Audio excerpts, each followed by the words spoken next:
नमस्कार। हर बार हम आते रहते हैं आपके पास और बोलते हैं मुद्दे वही जो आपको छूते हैं, हम उसी पे काम करते हैं।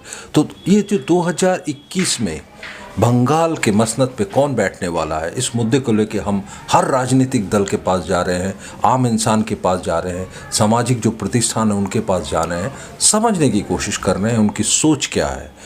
2021 के बंगाल के मसनद पे कौन बैठने वाला है, क्योंकि हम समझते हैं ये आप हैं भाग्य विधाता जो आम को खास बनाते हैं और खास को आम बना देते हैं। तो चलिए आज हम बात करने आए हैं इस शख्सियत से जो शायद बंगाल की राजनीति में, भारत की राजनीति में वो एक नाम है उनका, लेकिन बंगाल की राजनीति में शायद अभी तक उन्होंने कदम नहीं रखा है। तो चलिए आपसे मुलाकात कराते हैं, रूबरू कराते हैं उस इंसान से जिस इस पार्टी का नाम है AIMIM। शायद सुने होंगे आप, और इसमें भी अगर आप सुने नहीं होंगे तो और एक नाम हम जोड़ना चाहेंगे, अवासुद्दीन अवैसी साहब। तो ये नाम शायद आपने सुना होगा क्योंकि ये बहुत ही आते रहते हैं, हर वक्त हर मुद्दे पे आते रहते हैं। तो ये जो पार्टी है AIMIM, इसके बंगाल के जो स्पोक्स पर्सन हैं आप उनसे रूबरू कराते हैं। तो इनका नाम है इमरान सोलंकी साहब। तो सर आपका बहुत स्वागत है हमारे चैनल में, आपने अपना वक्त दिया इसलिए तहे दिल से हम शुक्रिया अदा करते हैं सर आपका। तो सर मेरा पहला प्रश्न आपसे ये है कि आप बंगाल की राजनीति में उतर रहे हैं, कब उतर रहे हैं और कब से उतर रहे हैं और किन किन मुद्दों पर उतरेंगे? क्या आप कॉरपोरेशन इलेक्शन में उतरेंगे या फिर आप विधानसभा में उतरेंगे? स्पष्ट उत्तर चाहते हैं सर आपसे, क्योंकि आवाम सुन रही है, वो जानना चाहती हैं वाकई में, क्योंकि अवासुद्दीन अवैसी साहब बोल चुके हैं कि हम बंगाल के विधानसभा में उतर रहे हैं, लेकिन अभी बंगाल में 2 इलेक्शन होने वाले, एक कॉरपोरेशन इलेक्शन, म्यूनसिपल इलेक्शन, और फिर आपका एक विधानसभा इलेक्शन। तो आप किसे उतर रहे हैं? देखिए, हम लोग पार्टी का काम कर रहे हैं 7-8 साल से। असदुद्दीन ओवैसी साहब जो पार्टी प्रेसिडेंट है उनके संपर्क में है, जो भी काम करते हैं उनको बताया करते हैं और उनकी नॉलेज में सारा काम है। असदुद्दीन ओवैसी साहब ने एक बयान दिया अभी जो बिहार के इलेक्शन का जो रिजल्ट आया था उसके बाद कि मैं बंगाल आ रहा हूँ, क्योंकि ममता बनर्जी ने इतना हमारे जो वर्कर्स के ऊपर जो अटैक किया, जो झूठे मुकदमे में डाला गया सरकार की तरफ से, बहुत परेशान किया गया। तो उसके बाद असद साहब को लगा कहीं ना कहीं कि अब सीएम अगर बयान देती है तो इसका मतलब आप जमीनी स्तर पर काम कर रहे हैं और उनके वर्कर्स जो है जमीनी स्तर पर काम कर रहे हैं। तो हम लोग अभी, असद साहब ने विधानसभा का इलेक्शन का अनाउंसमेंट किया है कि हम MLA इलेक्शन, विधानसभा इलेक्शन लड़ेंगे और जरूर लड़ेंगे। हम लोगों की बात यह है कि अभी कोविड-19 जो पैंडेमिक था, जो हमारा अभी भी चल रहा है, हाँ अभी भी है, लेकिन अब क्या इलेक्शन शुरू हो गए हैं तो अब इलेक्शन पोस्टपोन नहीं होंगे। तो अभी सुप्रीम कोर्ट ने भी 3 दिन पहले कहा ममता बनर्जी की एक डेट कंफर्म करिए 7 दिन के अंदर, जो आपका कॉर्पोरेशन के लिए, इलेक्शन के लिए, कॉर्पोरेशन और म्युनिसिपैलिटीज। हाँ, तो हमारा मुद्दा यही है कि मैंने असद साहब को यही कहा कि सर बल्दिया इलेक्शन लड़ने हैं, तो इंशाल्लाह हम लोग बल्दिया, जब पार्टी में हमारी दिसंबर या जनवरी में हम उम्मीद करते हैं असद साहब कि यहाँ पार्टी घोषणा हो जाएगी, पार्टी कमेटी हो जाएगी, तो उसके बाद कोई भी इलेक्शन आएगा हम इलेक्शन लड़ेंगे और हम अपनी बात असद साहब के सामने रखेंगे, पार्टी प्रेसिडेंट और पूरी ताकत के साथ रखेंगे कि नहीं सर लड़ना ही है। हमने ये पहले भी वाज़ेह तौर पर उनको कह दिया सर लड़ना है। जब पार्टी कमेटी यहाँ पर घोषणा हो जाएगी तो फिर इलेक्शन लड़ेंगे, हम लोग कोशिश करेंगे। हमारी यही कोशिश है, मेरी खास है कि हम लोग बल्दिया इलेक्शन, कॉर्पोरेशन इलेक्शन लड़े। अच्छा सोलंकी जी, एक प्रश्न करते हैं सीधा साधा, उत्तर भी सीधे से मांगेंगे। आप लोग सेकुलर पार्टी हैं या एक मुस्लिम पार्टी है? देखिए सर, बहुत सारे इल्जाम लग रहे हैं आप पर, बहुत सारे चीजें होती हैं, बातें होती हैं, हाँ, तो फिर आप क्या है, सेकुलर पार्टी हैं क्या है? देखिए सर, एक बात बताइए, आपको थोड़ा सा मैं ऐड भी कर दूं, क्योंकि आपके बहुत सारे काउंसलर रह चुके हैं जो हिंदू रह चुके हैं, आपके मेयर, डिप्टी मेयर भी रह चुके हैं, ये हम जानते हैं। तो अब आप बोलिए, क्या आप एक सेकुलर ऑर्गेनाइजेशन है या फिर एक मुस्लिम ऑर्गेनाइजेशन? आपने जो सवाल किया सर, बिल्कुल सर, अच्छा सवाल किया आपने और आपने जवाब भी खुद ही दिया इसका। नहीं सर, जवाब नहीं, आपने कहा नहीं, मैंने दोनों पहलू आपके सामने रखा कि आपके दर्शकों के लिए। अगर हम मुस्लिम पार्टी होते हैं तो चुनाव आयोग में कैसे रजिस्टर्ड होते हैं? हम चुनाव आयोग में रजिस्टर्ड हैं, हम हिंदुस्तान के इलेक्शन, हम इलेक्शन कमीशन में हैं, हम इलेक्शन लड़ रहे हैं। हमारे गैर मुस्लिम भाई जो हमारे दलित हैं, आदिवासी, और भी हमारे 3 बार मेयर रह चुके हैं हैदराबाद में। उसके बाद हमारा ये अभी हमारे 3-4 काउंसिलर कॉर्पोरेशन में जीते हैं हैदराबाद, जहां हमारा गढ़ है। औरंगाबाद महाराष्ट्र म्यूनिसिपैलिटी इलेक्शन होने वाला है अभी, फिर महाराष्ट्र औरंगाबाद में, वहाँ हमारे हैं हिंदू कॉर्पोरेटर। हमारी टिकट दी जाती है पार्टी की तरफ से इलेक्शन लड़ने, उसमें भी हमारे नॉन मुस्लिम भाई होते हैं, सिख भाई भी होते हैं हमारे साथ हैं। तो हम लोग चुनाव आयोग में रजिस्टर्ड हैं और हम लोग सेकुलर दल हैं, सेकुलर पार्टी हैं, देश के संविधान को मानने वाले हैं, देश के संविधान में की जो पहली कॉपी है उसमें टीपू सुल्तान साहब की फोटो है, उसमें भगवान राम की फोटो है। तो हम सेकुलर दल हैं और सबको संविधान को मानकर चलने वाले लोग हैं। अच्छा, तो और अब जो दूसरे की तरफ जाना चाह रहे हैं हम लोग, जो आपने ये जो बंगाल में आपका जो कमेटी, ये कब तक तैयार होगा? देखिए ये क्योंकि सामने इलेक्शन आ रहे हैं, मतलब आ गए हैं बोलना, क्योंकि अगर सुप्रीम कोर्ट का जजमेंट आ गया है तो कहीं ना कहीं एक फैसला भी आ जाएगा, होपफुली विद इन 7-8 डेज में अंदर शायद एक टेंटेटिव डेट भी राज्य सरकार डिक्लेयर कर देगी, क्योंकि सुप्रीम कोर्ट बोल रही है। तो आपका कमेटी कब तक तैयार होकर खड़ा होगा? देखिए कमेटी हम लोगों का अभी जो पहले जो माहौल था 7 साल 8 साल से काम कर रहे थे, तो वाज़ेह तौर पर कुछ कंफर्मेशन नहीं आया था। लेकिन अभी आप देख रहे हैं कि एक कंफर्मेशन आसा साहब की तरफ से आ गया कि पार्टी की वहाँ पे हम लड़ेंगे इलेक्शन। अब अगर विधानसभा इलेक्शन लड़ना है, एक जनरल बात, अगर आपको विधानसभा इलेक्शन लड़ना है तो उसमें क्या होता है कि आपको कमेटी बनाना ही पड़ेगा और 4 महीने बाकी है। सोलंकी जी थोड़ा सा, मैं माफ़ कीजिएगा, मैं थोड़ा इंटरप्ट कर रहा हूँ। अच्छा, आप टेस्ट मैच खेलने से पहले तो रणजी ट्रॉफी तो खेल के जाते हैं ना? बिल्कुल। तो आप कॉर्पोरेशन इलेक्शन नहीं लड़ रहे हैं, सीधा टेस्ट मैच में उतरने की सोच रहे हैं, तो ऐसा कैसे होगा? मैंने आपको वही ये मैं समझने की कोशिश कर रहा हूँ। 3 दिन पहले जो सुप्रीम कोर्ट का जो वर्डिक्ट आया, उसने यही कहा कि डेट अनाउंसमेंट करिए। नहीं, ये सर एक पीआईएल के किस में आया? पीआईएल क्या कि मैं आपको वही मेरी बात पूरी होने दीजिए। तो इसके पहले सब लोग यही कह रहे थे कि कॉर्पोरेशन का इलेक्शन जो होगा एमएलए के बाद होगा। ठीक है, हम लोग इलेक्शन की तैयारी कर रहे हैं, इलेक्शन हम लोगों को लड़ना है। असद साहब की नजर में था विधानसभा इलेक्शन पहले होने वाले, कॉर्पोरेशन नहीं है। अब कॉर्पोरेशन पहले आपके दरवाजे पे खड़े हैं, तो जो दरवाजे पे खड़े उसको भी लड़ाएंगे इंशाल्लाह। हम लोग अपनी बात कितने वार्ड में लड़ने का विचार है? अभी तक कुछ भी कंफर्मेशन नहीं है। जिस दिन हमारी पार्टी कमेटी बन जाएगी बंगाल में, उसके बाद आपको सारी अपडेट मिलेगी और बहुत जल्दी अपडेट आएंगे आपके पास में। अच्छा, तो 2021 में जो विधानसभा है, इसका क्या प्रोजेक्शन है? कितने आपके सीट आप लड़ने वाले हैं? ऐसा कुछ आइडिया आप दे पाएंगे हमारे दर्शकों को? असद साहब ने कहा है कि मालदा, मुर्शिदाबाद, दिनाजपुर, मतलब ये माइनॉरिटी स्टेट ज्यादा है, मुर्शिदाबाद, मालदा। क्यों आप पूरे बंगाल में क्यों नहीं लड़ रहे हैं? मुर्शिदाबाद में नॉन मुस्लिम नहीं है। हाँ है, लेकिन ज्यादा माइनॉरिटी डिस्ट्रिक्ट ज्यादा है, मतलब 68.65% माइनॉरिटीज है और मालदा में 49% के ऊपर है। तो आप पूरे बंगाल में क्यों नहीं लड़ रहे हैं? मेरा प्रश्न ये सवाल है सर, आप अगर सेकुलर पार्टी हैं तो फिर आप पूरे बंगाल में क्यों नहीं लड़ रहे हैं? क्योंकि ऐसे डेमोक्रेसी में हम चाहते हैं कि आप भी लड़े ना। आप मुझे एक बात बोलिए सर। मुर्शिदाबाद में माइनॉरिटी कौन है? माइनॉरिटी कौन है? हाँ, मुस्लिम है, लेकिन उनका परसेंटेज नहीं है मुस्लिम मेजोरिटी मुस्लिम है। हाँ, तो उसी में क्यों लड़ रहे हैं?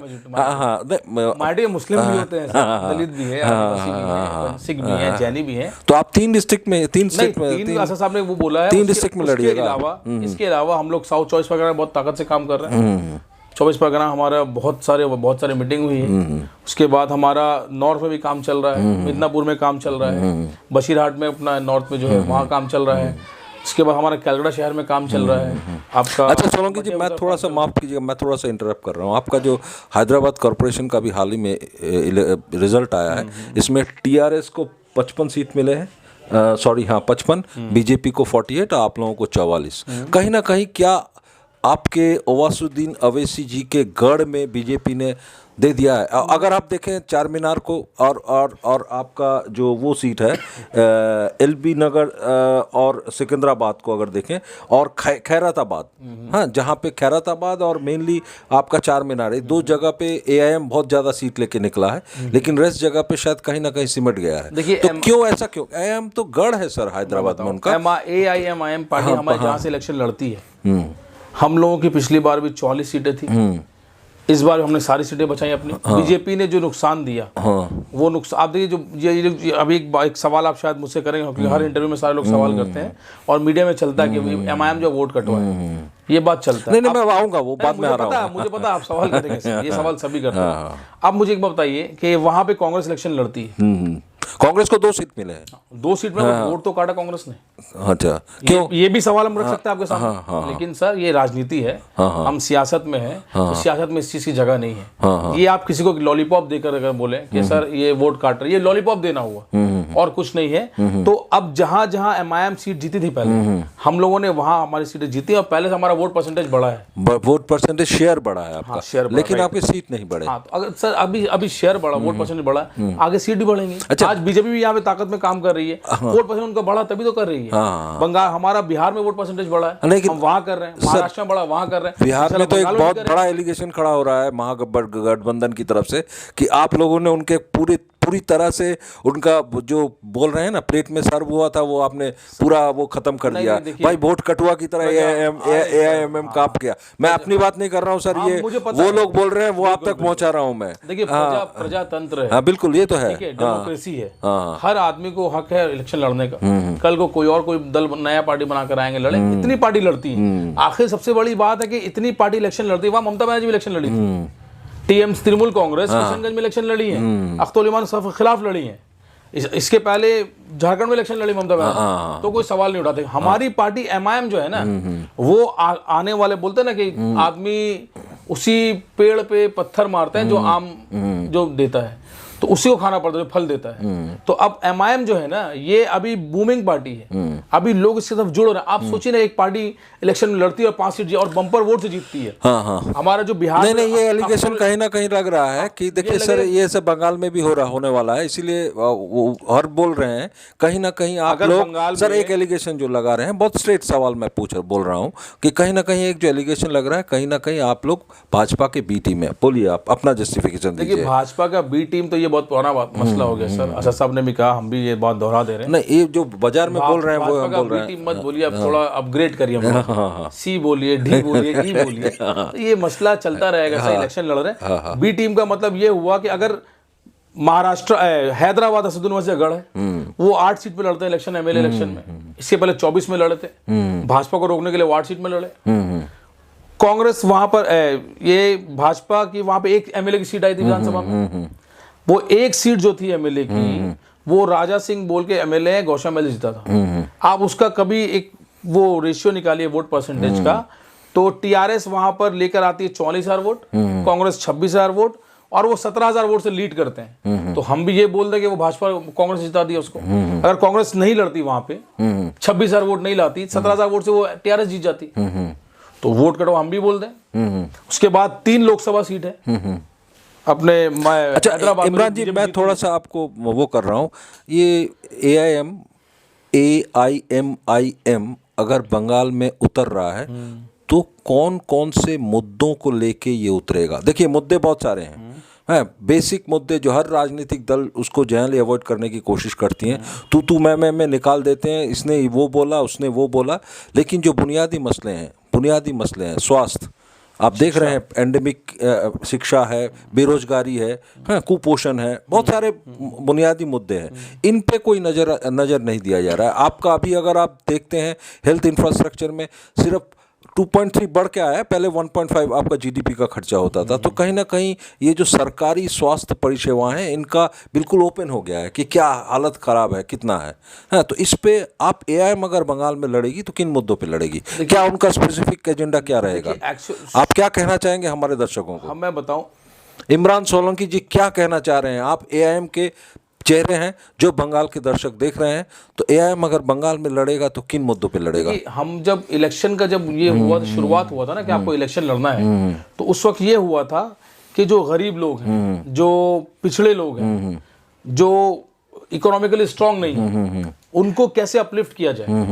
इलेक्शन जो ये पूरा सिस्टम जो शुरू हुआ था, इसीलिए हुआ था। लेकिन अभी के जो सिनेरियो है ना, अभी लोग क्या कर दिए हैं कि जितनी पॉलिटिकल पार्टी है, जितने भी लोग हैं, वो सत्ता में बैठते हैं और अपना काम करते हैं। मैं आपको मुद्दे थोड़ा सा बोलना चाहता हूँ। आपने सच्चार कमेटी रिपोर्ट तो जरूर पढ़ी होगी, सुना होगा। मनमोहन सिंह जी थे, 2005 में वो लाए थे, हाँ, जस्टिस सच्चार कमेटी, पंडित सुंदरलाल की रिपोर्ट, हाँ नहीं, और 2006 में वो रिपोर्ट आया था। तो माइनॉरिटी की हालत सबसे खराब बंगाल में थी, तब 2006 की बात कर रहा हूँ मैं, ठीक है ना। उसके बाद से अभी नई रिपोर्ट आई है, अभी मैं नहीं, अभी वो सर एक्चुअली वो आंकड़ों पे पे होना चाहिए। हम जो पत्रकारिता करते हैं वो बिल्कुल सेंसस पे खड़े होकर करते हैं। अगर आप अर्बन मुस्लिम्स की बात अगर देखें तो 80% around they are having income of 5,000 rupees per month. एक फैमिली को पकड़ा गया, एक हाउस होल्ड को पकड़ा गया।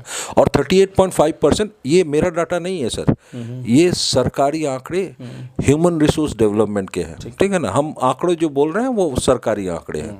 और 38.5% जो मुसलमान हैं वो उनका 2,500 के लगभग इनकम है। ऐसा नहीं है, मैं ये भी बोलना चाहूँगा कि ऐसा नहीं है टीएमसी ने नहीं किया। उन्होंने माइनॉरिटीज़ को 90% को ओबीसी के अंडर लाया और माइनॉरिटी कमीशन में 2,500 करोड़ उन्होंने ऐड भी किया है। और एक मसला भी है, मैं आपसे बहुत सारे प्रश्नों को दे रहा हूँ, क्या एआईएम क्या इन मुद्दों पे काम करेगी? क्योंकि कहीं ना कहीं यहाँ के जो आवाम बैठी हुई है, अगर वो एआईएम उतर रही है, एज ए नई पार्टी जो उतर रही है, तो उनका एक्सपेक्टेशन भी बहुत ज़्यादा रहेगा। क्योंकि एक जो नया आता है कोई, उस पर लोगों की नज़र हर वक्त रहती है।